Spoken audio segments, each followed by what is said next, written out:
Welcome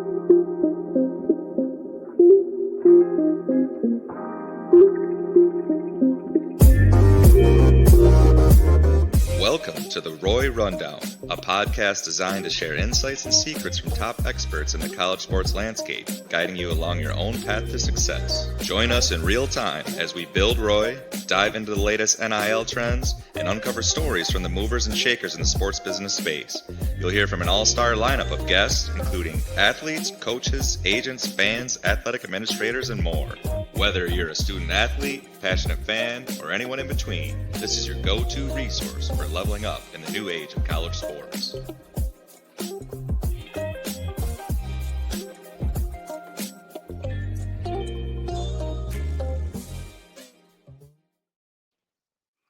Welcome back to the Roy Rundown. We've got another game-changing college athlete joining us. This guy is not only known for his dynamic skills on the football field, but his leadership and humility off the field. He was one of the country's biggest recruits coming out of high school and has quickly proved why that was after a few seasons in college. Current quarterback for Kansas State, Avery Johnson. Avery, welcome to the show.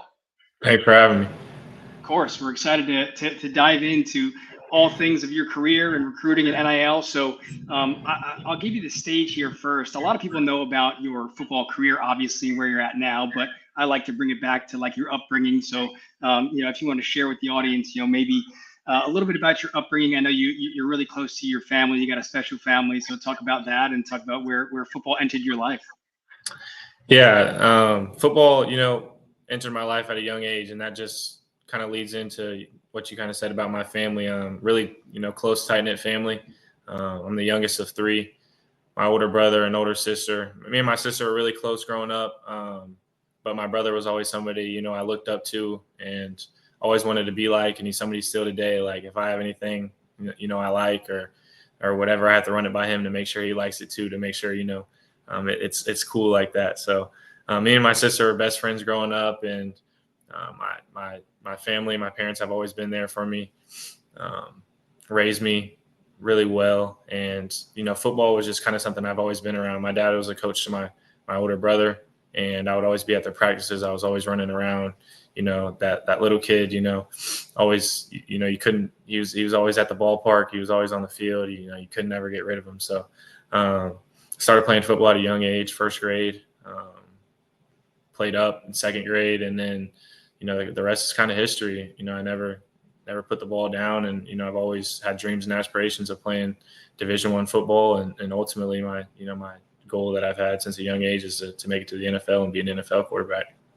That's great. And I want to talk eventually when you started getting recruited and offers. But first, I have to say, I know you were a multi-sport athlete. So I want to talk about that for a second. I'm a big hoops guy. I know you're a hoops guy. I may or may not have taken a look at some of your highlights and some of your film, and I was impressed you dunking on people over there. So talk about that for a second, like how important that was or how that played into, your actual football game.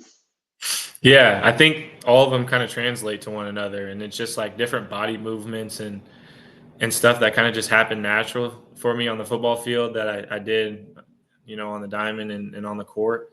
And, basketball was one of those things I just had the most fun with. And it was something that, I kind of just – football was really the only sport that I, kind of trained with in the off season. Like I always wanted to be – whatever I was doing, I always wanted to be the best at it. So if I wasn't hitting good in baseball, I would, find ways to stay after and hit in the cage and, trying to swing my way out of a slump.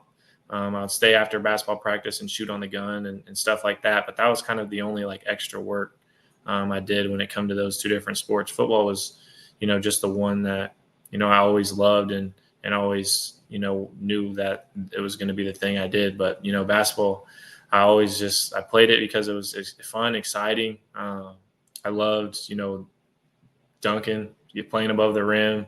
I saw that. Out highlights and stuff like that. Like that was my game, and just needed to work on my free throws a little bit. That was one thing I'll say. I wasn't the best free throw shooter, but other than that, I was pretty good whenever I stepped on the court. Cool. I wasn't going to mention that. I didn't look at those stats. I just saw some dunk highlights. So, all right. So back to football here. Was there a time that you remember specifically when you were like I'm that good? Like I'm I don't know how good, but I'm elite. I can play at the next level. Like, was there a specific time in high school when you started getting recruited? I wouldn't say there's like a specific time, but like whenever I picked up my first offer, everything kind of, came full circle and was like, okay, this is all real. But really since a young age, it was like, I never stepped on the football field and didn't think I was the best player on the field. And just having that confidence, I think, allowed me to go out there and play with a whole bunch of confidence and be able to, dominate when I did step on the field. But I'll definitely say my sophomore year, after my sophomore season, whenever my recruiting started to pick up and there was a lot of people interested in me. And, when decision time came around and I had, options to go play college football wherever I wanted, I knew that this dream was starting to come a little bit more true. And bring me up to speed. So now you have to make your decision here. What went into that decision? I mean, you're the one of the biggest recruits in the country, and arguably one of the biggest recruits to K-State, right? So what about that about K-State enticed you to go there? I know being close to home was one of those factors, but walk me through that process and why you were like, yeah, this is home for me. Yeah, it was a kind of a mix of a few things. And, one of the main reasons was just because how close to home it was, being able to have my grandpa come to the games and, my brother not being too far come to all my games, because ultimately my parents were going to, move to wherever I did end up going to college. So having them at the games wasn't even in the picture. They were going to be there regardless of the circumstances. And then it was really just, the coaching staff and people at Kansas State. They care about you deeper than just X's and O's and football. They want to see you grow into a better man. We have a different culture at K-State that they don't let the little things slide, and we have structure, and they really grow you into a different person that'll help you if football doesn't work out. And the third thing was just, there's a lot of disrespect that comes with being from Kansas. A lot of people think, that people from Kansas aren't good at football, this, that, and the other. So it was kind of just, taking a chance on Kansas State, and Kansas State taking a chance on me, to where like we can go into games and have that chip on our shoulder and be able to say like, we can compete with some of the top teams in the nation and go toe to toe with those guys and really show them what Kansas is all about. Yeah, you're a competitor, man. You wanted to prove them wrong. I love it. And talk about support from the fan. They were going to move wherever you went to college, huh? Right. That's great. So tell me, I mean, for the audience that's listening that might not be as familiar with K-State, talk a little bit about like the community. I want to get into the fan support, but talk about campus. Like what's K-State like? Yeah, I mean, first of all, like the community. We have really passionate fans here at Kansas State. Like I said, like I'm pretty sure we sold out all of our home games this year, and I didn't really realize how many K-State fans there were in Kansas until I committed to K-State. And then you drive around and I'm like, okay, there's a Power Cat on that car. Like I'm in Wichita, I'm like, okay, there's a Power Cat on that car. Like there's a Power Cat here, and there. And then I'm at school and it's like, okay, my teacher graduated from K-State and my principal went to K-State, and then I have all these family friends where it's like, okay, I'm a K-State grad, I'm a K-State alum. So it just shows like how many fans that are, really passionate and love K-State and K-State football. And then like the community and campus it's a really nice campus. I live like right outside of campus, so it's a short drive whenever I do go to class, and usually in the season, like all my classes are online. So out of season is when I spend the majority of my time on campus. But really great professors. Like one of my professors I had my freshman year, he was really, really big into K-State, and I'm pretty sure he had one of my teammates like brothers or dads in class or something like that. It was just crazy. How the roots in Kansas and K-State just kind of stay. But it's a really a great community and really good spot for me to be at. Yeah, K-State alum goes strong. I love it. So we talked about obviously the community and the amount of fans, but talk a little bit about the fan support like during the games. I feel like a lot of times, fans and the fan support are I don't know if undervalued is the right word, but sometimes fans don't realize how much they fuel you like during the game or at a away game or maybe even a message on social media. Obviously, there's both sides to that, which we could talk about, but talk about the support from the fans and how much it means to you guys.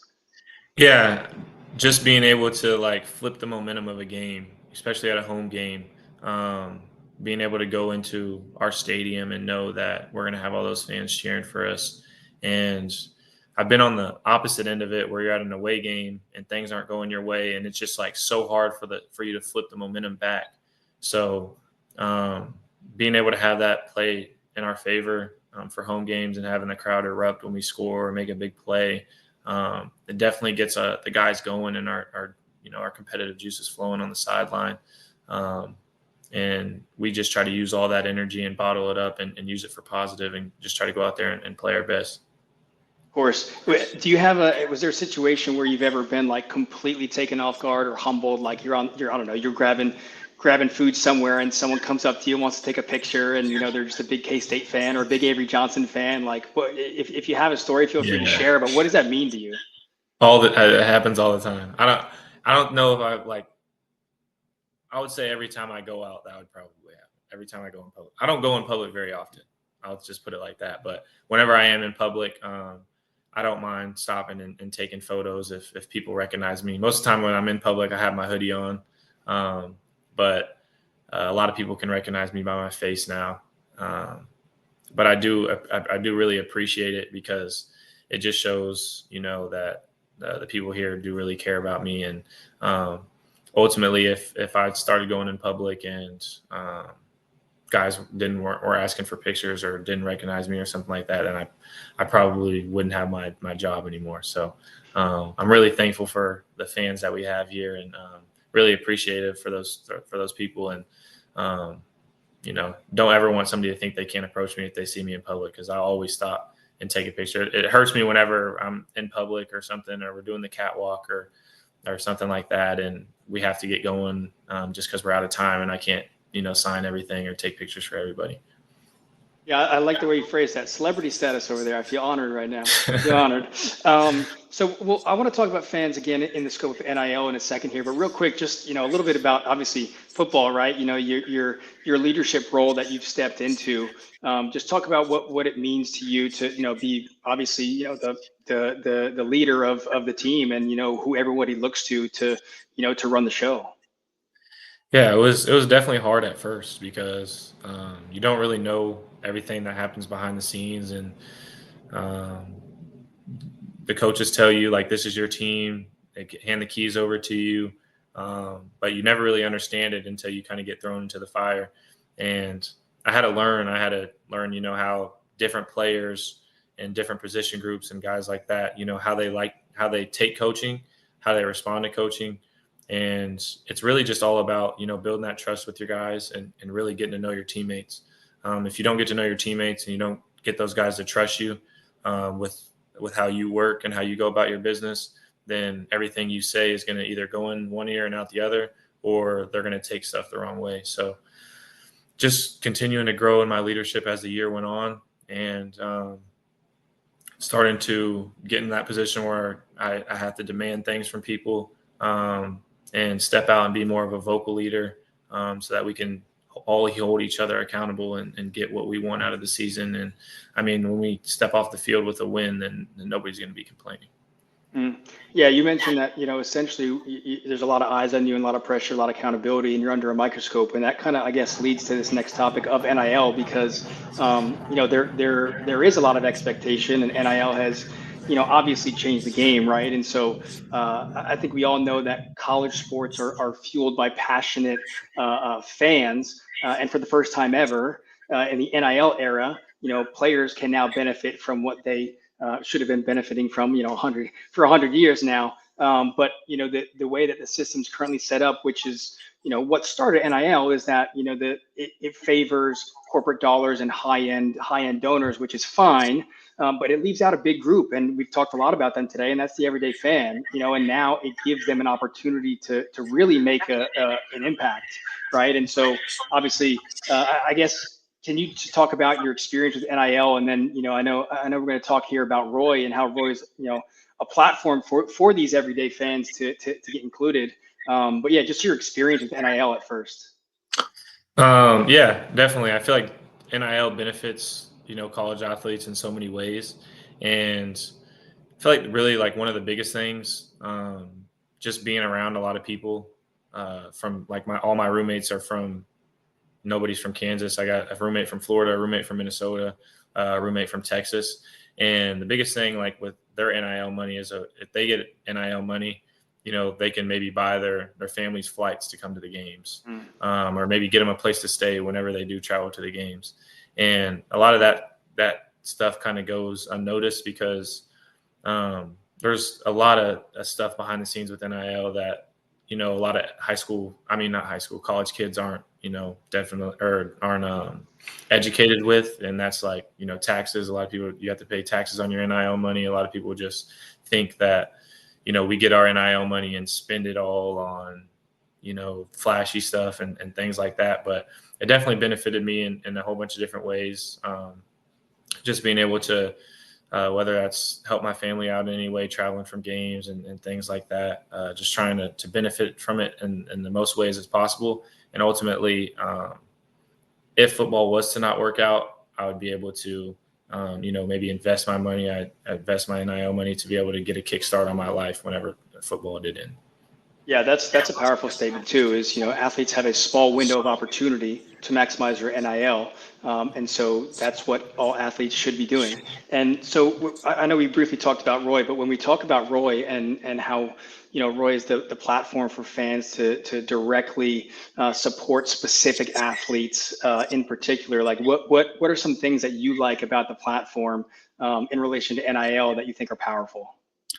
Yeah, I feel like one of the biggest things is fans know where their money is going. They know directly it's not going through a booster or a donor, or you may be giving it to them and not necessarily knowing where your money is going. You have direct control over where your money is going and the person you're giving it to, and then also just being able to have a multitude of people be able to benefit from it. Like being able to give money to, like an offensive lineman or somebody that isn't as nationally known, but they work just as hard, if not harder than everybody else on the team. And they don't get as much of the credit or the glory that the quarterback or the running back or the receiver, the guys that are scoring the touchdowns might get, or, a defensive lineman, those guys that do that dirty work that their name isn't necessarily, on a billboard or, on the side of a grocery store or whatever it might be. Those guys are one of the main reasons, if not the most important and valuable players on the team. So those are probably like the main things I would have to say. Yeah, and I think it's a common misconception that people think most athletes will just get money and spend it on things. And sure, like rightfully so, everybody can spend their money however they want to. But with a lot of athletes, and in particular you, what I've noticed is the word that you've used is impact, right? And with the example you just gave with blessing your teammates, but also I need you to talk about what you did this season, because I told you this before, but when I saw that you started this campaign for one of your high school, I think it was your high school principal that was going through cancer, like that was powerful, man. And so like I want you to talk about that, because NIL it's not just money. It's not just transactional. It really does impact lives. And I know you're a big proponent of that. So talk about that situation. Yeah, I know I'm just one of the college athletes of a small group, or of a big group of college athletes that have, used NIL for good. You see it all over the nation where people will, take their NIL money and donate it, or donate it to charity, or however, start fundraisers. And that was kind of something, I wanted to do, and to be able to give back to a person like my principal, who has done so much for me. He did so much for me in high school. He still supports me today. And, kind of like what I talked about of him being a K-State grad. He had never pressured me into coming to K-State. or would have treated me any different if I didn't go to K-State. And those are the type of people that are really. He's one of those people that are really deserving of all the money that people donated for him, and he never shied away from saying how grateful he was and how thankful he was. But that is just a small piece of me just trying to give back to him for everything that he had done for me. Yeah, it's powerful, man. It definitely inspired me when I saw that first video. So, all right, as we wrap up here, obviously we talked a lot of football, we talked a lot NIL, but what about Avery off the field, man? Like, what are some things you love to do off the field? I know you're into fashion. I know you're starting to get into shoes. What's something fans might not know? Yeah, I feel like really the biggest thing is I just, I love spending time with my friends. We like to, just stay in the house, mess around, joke around with each other. Always having a good time, always having fun. Like to play the video game, like to just, be in the party with my friends.